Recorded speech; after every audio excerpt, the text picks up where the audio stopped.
So guys, good afternoon guys. Ayan, gumagawa tayo ng papag. Inaayos natin yung papag. Dinudugtungan natin dito sa gilid. Gawa nung kutsyon, hindi sakto.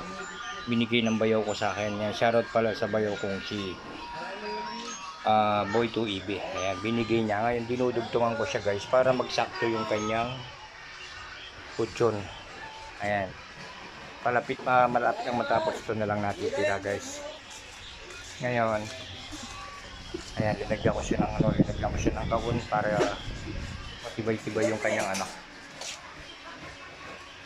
ayan napakaganda ng papag na to na binigay sa amin. Ayan, maraming salamat bayaw. Ayan so tinugtungan natin siyang gano'n para yung kanyang kutsyon, ayan, sakto na siya. Eksaktong-eksakto yan guys. Ayan lahat kami, hindi na kami gagamit ng upuan kasi dinudugtungan lang namin ng upuan to Ngayon, ito na lang ilalagay ko niyan. Lalagyan ko ng kahoy para siya. Tapos lalagyan natin ng paa. Parang hindi pwedeng hindi natin ilagyan ng paa. So guys, maraming salamat sa inyo guys. Salamat. God bless.